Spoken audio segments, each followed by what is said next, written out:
TK sudah ada yang terkena narkoba. Anak di SD sudah.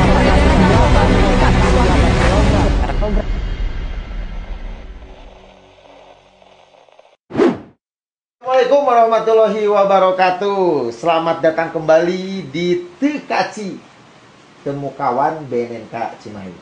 Alhamdulillah, hari ini Bang Wawan sudah bersama dengan Bapak Riswanda PhD, yaitu seorang akselerator. Akselerator ya Bang? Akselerator. Tuh, salah ngomong gua. Akselerator kebijakan publik dari Universitas Padjadjaran. Insya Allah kita akan memberikan pandangan seluas-luasnya tentang permasalahan narkotika di Indonesia ataupun di tingkat Cimahi yang sekarang sedang saya berada. Ya, nah hari ini kita akan bahas tentang mendaratkan strategi darurat narkoba. Selama pagebluk corona, data Badan Narkotika Nasional BNN menunjukkan jumlah barang bukti peredaran gelap narkoba meningkat drastis. Hanya dalam 6 bulan, jumlah barang bukti sabu meningkat mencapai 1,9 ton sabu. Sementara itu, jumlah barang bukti ganja bertambah 1,1 ton dibandingkan jumlah temuan ganja tahun 2020 lalu. Begitu pula dengan tembakau sintetis atau tembakau gorila. Peningkatannya bahkan mencapai 5 kali lipat, yakni mencapai 1,5 kilogram. Oke, kita mulai ya. Sebelah kanan saya sudah ada Bang Riswanda. Bang Riswanda, selamat datang di Tekaci Podcast. Terima kasih, salut dengan Tekaci Podcast. Jadi ini kawan Bang Wawan, temu kawan di BNNK Cimahi ya Bang ya. Mantap. Siap. Nah, ini kita akan membahas tentang mendaratkan strategi darurat narkoba yang sebelumnya sudah ditayangkan nih tahun 2016 Bang. Tahun 2016 pada saat Hari Anti Narkotika tanggal 26 Juni, Jokowi sudah menyatakan bahwa Indonesia darurat narkoba. Nah, sampai sekarang 2021 ini belum turun-turun Bang. Nah, menurut Abang bagaimana nih? Ya baik, jadi mendaratkan strategi darurat narkoba itu adalah sebuah ulasan ya di rubrik sorotan yang pernah saya tulis, yang intinya sebetulnya ingin membahas apa sih yang tertinggal dari program-program P4G yang ada selama ini. Nah jadi mendaratkan strategi darurat narkoba itu adalah lebih kepada bagaimana kemudian strategi nasional yang kita sebut dengan rencana aksi nasional itu bisa dipahami dan ditafsirkan dengan pas melalui kajian kewilayahan. Nah, yang disebut dengan membumikan atau mendaratkan adalah bagaimana ketepatan atau bahasa yang sama itu juga dipahami atau dimiliki oleh seluruh pemangku kepentingan di wilayah. Begitu, Bang Wawan. Nah, oleh karena itu yang saya kemudian kaji di sana adalah pada saat kita bicara misalnya model sinergitas atau model sinergis kemitraan berbasis pemberdayaan komunitas. Nah, artinya kan di sana rangkulan komunitas atau artinya kan bahwa pada saat kita bicara oh ini loh ada sebuah model. Nah, ini kan kemudian juga memerlukan panduan tafsiran, itu yang saya sebut dengan ini. Artinya panduan tafsiran ini bisa berbentuk bagaimana bentuk ruang kerja bersama ini bisa menyisir aspek misalnya memunculkan dimensi anggaran. Karena kan begini, pada saat kita bicara atau melipir pada aspek pemberdayaan komunitas, tentunya kan tidak hanya bicara bahwa partisipasi diartikan sebagai pelibatan aktif masyarakat, tapi kemudian pelibatan tersebut harus diukur juga pelibatan yang bagaimana dulu nih. Nah, makanya ada apresiasi nih dari saya bahwa ada sekarang sudah ada modul RAN, remaja anti narkotika. Itu bagus.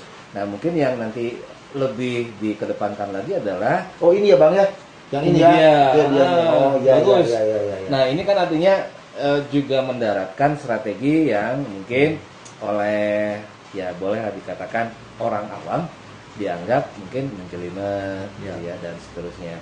Mungkin yang perlu ditekankan kembali bagaimana model ya taruhlah pemerintah daerah, BNN provinsi, BNN kabupaten kota, universitas dan juga media misalnya itu bisa membuat ruang kerja bersama.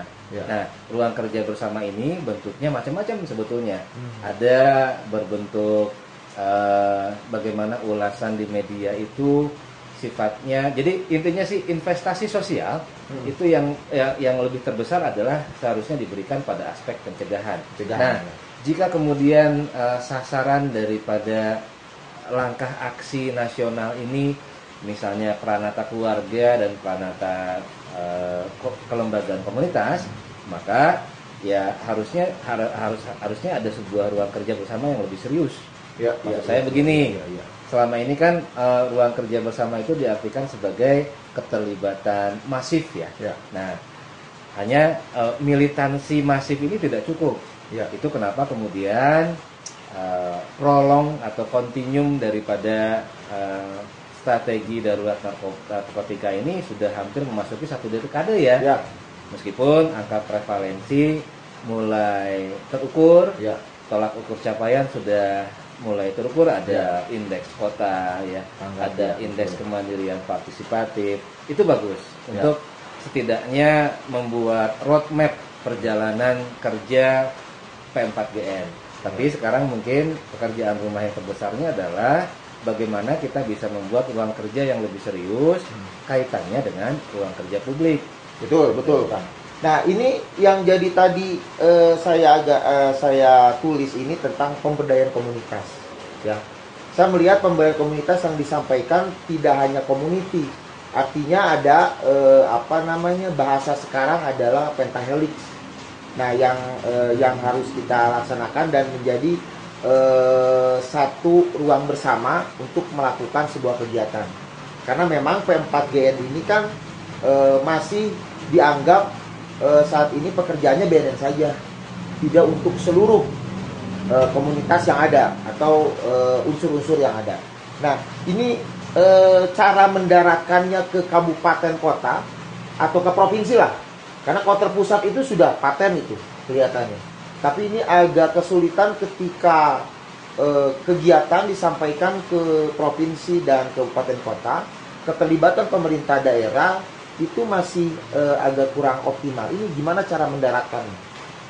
Baik, ya salah satu jalan alternatif yang dapat ditempuh adalah bagaimana misalnya memanfaatkan basis data yang sudah ada. Nah, basis data yang sudah ada ini misalnya acuan bagaimana kajian kewilayahan dapat dilakukan. Nah, acuan ini kan sebetulnya dimiliki oleh Pusat Penelitian Data dan Informasi di pusat ya. Tinggal kemudian, nah sekali lagi mendaratkan ini di ranah lingkup daerah. Karena kenapa? Kan kapasitas eselon 3 di daerah itu rata-rata memang bukan sebagai kapasitas perencana, tapi lebih kepada kapasitas pelaksana atau eksekutor. Nah, oleh karena itu pada saat mereka didesak untuk misalnya membuat mata anggaran itu kan artinya bahwa harus ada kegiatan yang dirancang dulu, dirumuskan untuk kemudian ada data dulu ya. Betul. Ada data dulu. Nah, data ini kemudian bisa dimulai dari misalnya survei kewilayahan, survei prevalensi kewilayahan. Nah, itu bisa dilakukan oleh pemerintah daerah, Kang? Tentu bisa ya. Modelnya sudah disediakan. Hingga kemudian mungkin political will di daerah menyambut hal ini. Gitu ya. BNN di daerah dengan pemerintah daerah. Ini yang disebut dengan akselerasi kebijakan. Karena kan lebih kurang ada sekitar mungkin lebih dari 17 regulasi di daerah yang selama ini sudah dihasilkan dari peralihan Impres yang 6/2018 ke Impres 2/2020. Nah, penekanannya sebetulnya adalah justru pada kajian yang melibatkan OPD di daerah dan bukan hanya unsur BNN. Gitu kira-kira. Ya, betul, Kang. Memang basis data ini yang saya ketahui adalah baru BNN yang membuat prevalensi penyalahgunaan narkotika secara nasional. Namun ketika kita mencari data tentang prevalensi di kabupaten kota pada khususnya kita kesulitan karena mereka tidak membuat penelitian tersebut. Tapi saya mendengar dari Bang Riswanda bahwa memang bisa penelitian tersebut dibuat oleh pemerintah daerah karena mungkin ada peraturannya Pak Bang ya yang mendasari kegiatan tersebut. Nah, sekarang bagaimana Kang sinergitas yang harus dilakukan oleh semua stakeholder ya, untuk kajian itu bisa dilakukan oleh pemerintah daerah? Iya. Pada saat kita melihat Sustainable Development Goals Ya. di poin yang ketiga, sebetulnya kan sudah ada ranah di luar, misalnya ya di luar leading sektor BNN yang sudah duluan mewajibkan bahwa ya pemerintah pusat maupun pemerintah daerah itu seharusnya memfasilitasi Pemkab GN. SDGs itu ya Kang ya? SDGs Nah, ya. itu bisa ya, salah satu ya. dasar acuannya.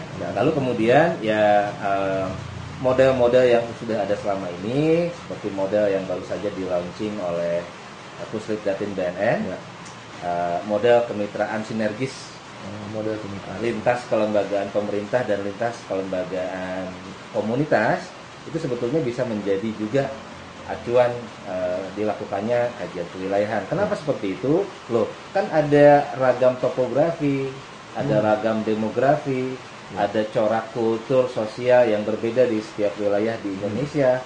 Tentunya kajian yang sifatnya kasuistik diperlukan, atau artinya kajian yang lebih bersifat pas di daerah tertentu dulu bisa jadi tidak bisa digenerasi di wilayah yang lainnya.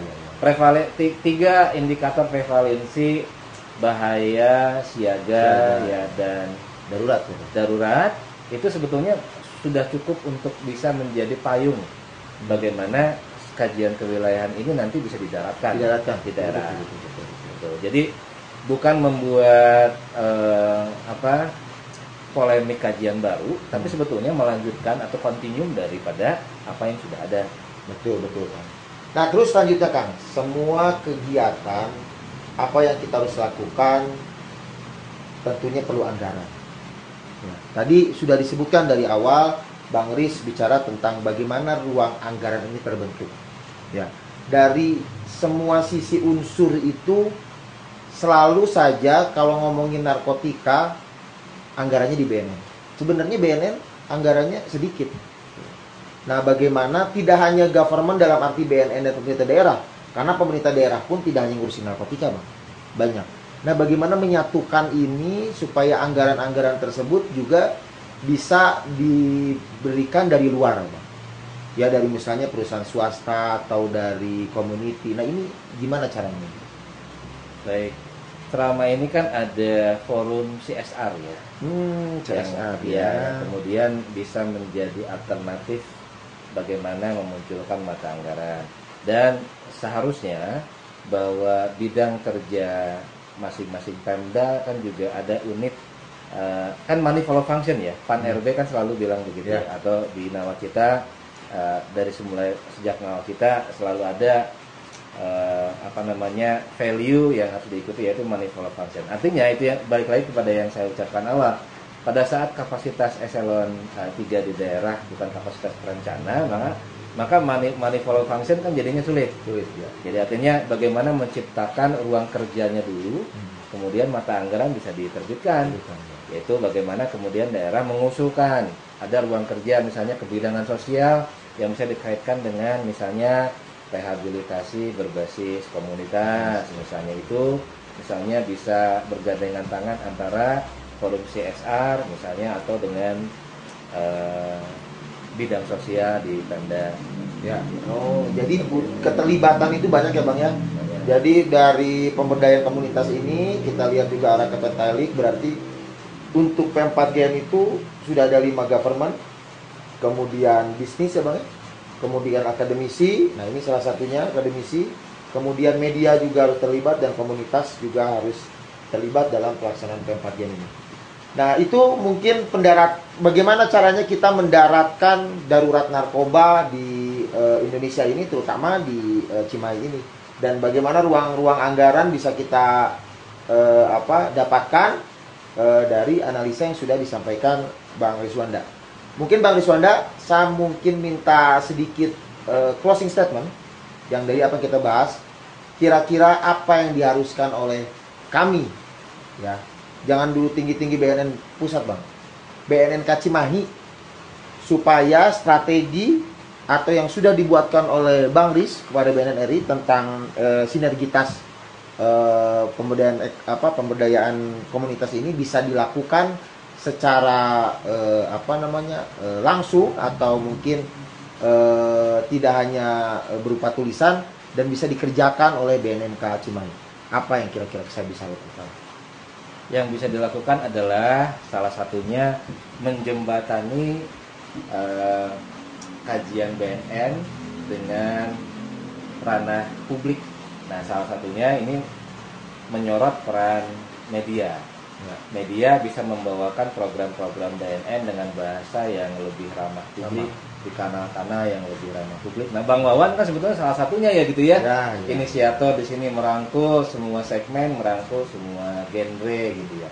Hanya mungkin bila ini dilakukan lebih masif, ya itu akan jauh lebih baik. Ya. Oke. Sip, oleh sebab itu ruang publik yang kita akan lakukan salah satunya harus kerjasama dengan semua unsur. Mudah-mudahan hal ini bisa kita lakukan, BNN bisa lakukan. Tidak hanya BNN terlibat, tapi semua unsur terlibat.